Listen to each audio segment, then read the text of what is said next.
ये दिखाई दे रहा है ना आप लोगों को, ये गेहूं फसल के उत्पादन को कम कर रहा है और ये इतनी खतरनाक बीमारी है। अगर टाइम रहते इस समस्या का समाधान हमने नहीं किया तो देखते ही देखते हमारी आंखों के सामने ना पूरी तरह से फसल हमारी बर्बाद हो जाएगी। ये जो टाइम है ना गेहूं फसल में, वो सबसे ज्यादा क्रूशियल टाइम है। इस टाइम के ऊपर आपकी एक छोटी सी गलती या फिर आपकी एक छोटी सी असावधानी, छोटी सी आपकी एक लापरवाही आपके गेहूं फसल के उत्पादन को 20 से 30% तक कम कर सकती है। भाई अभी तक हमने अपने गेहूं फसल के अंदर जो भी कुछ काम किए थे, चाहे हमने अपने गेहूं के अंदर कल्ले बढ़ाने के लिए खाद उर्वरकों का काम किया हो, चाहे उसके बाद हमने अपने गेहूं की हाइट बढ़ाने का काम किया हो, ज्यादा हाइट थी तो उसको कम करने का काम किया हो, गेहूं फसल के अंदर किसी तरह का पीलापन था उसको कम करने के लिए, उसमें क्लोरोफिल बनाने के लिए हमने जो भी कुछ खाद उर्वरक या ऊपर से कोई स्प्रे किया वो काम किए। कुल मिलाकर जो भी हमारी अभी फसल लगभग 90 दिन की पहुंची है, तो अभी तक हमने केवल और केवल एकमात्र भूसा कमाया भाई। और अब ये जो टाइम आया है ना, जब हमारी फसल के अंदर सिर्फ बालियां आ चुकी है, जो हमारी कमाई का जो जरिया है वो इन बालियों के अंदर बनने वाले जो सोने जैसे दाने हैं ना वो होंगे। तो भाई इन दानों को हम ज्यादा से ज्यादा इस बाली के अंदर नीचे से ऊपर तक किस तरह से भरें,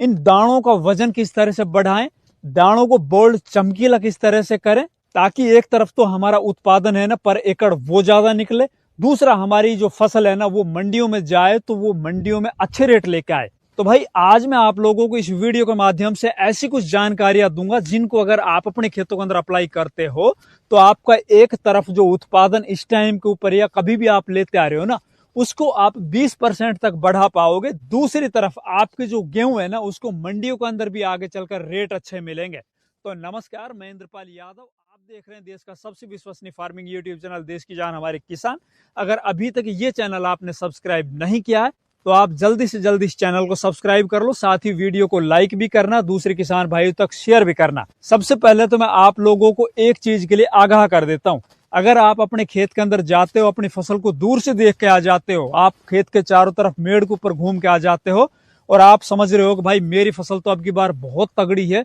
अब की बार तो उत्पादन बहुत अच्छा निकलेगा क्योंकि हमने बढ़िया तो वैरायटी लगाई थी, बढ़िया पहले खाद उर्वरक डाले थे, सही टाइम के ऊपर हमने सिंचाइयां की है, अब हमारी फसल एकदम लस ग्रीन है और बहुत अच्छे से उसकी बालियां निकल रही। तो भाइयों मैं आप लोगों को एक बात के लिए आगाह कर रहा हूं कि आप अपने खेत के अंदर बीच में जाके देखिए। मैं भी 2 दिन पहले जब इस खेत के अंदर अपने इस खेत में आया था तब मैंने इस खेत में भीतर घुस के देखा था। भीतर किस लिए घुसा था भैया, हमने इसके अंदर से स्प्रिंकलर चेंज करने थे, जो लाइन थी ना फुहारों की वो चेंज करनी थी, इसलिए हम भीतर घुसे। वरना सोचते कि यार दिन के अंदर तो ओस भरी रहती, कौन भीतर घुसेगा भाई, कौन कपड़ों को आला सीला करेगा। लेकिन जब हम इसके अंदर भीतर घुसे, अंदर घुसे ना, उस टाइम के ऊपर भाई हमारी आंखें फटी रह गई। जहां हम सोच रहे थे अब की बार हमारे गेहूं का उत्पादन बहुत तगड़ा निकलेगा, भाई हमने ऐसी चीज देखी यहाँ पे कि भाई उत्पादन तो छोड़ो, स्थिति बहुत नाजुक और बहुत गंभीर बनी हुई थी। तो भाई देखो मैं अभी दिखाता हूँ आप लोगों को नीचे,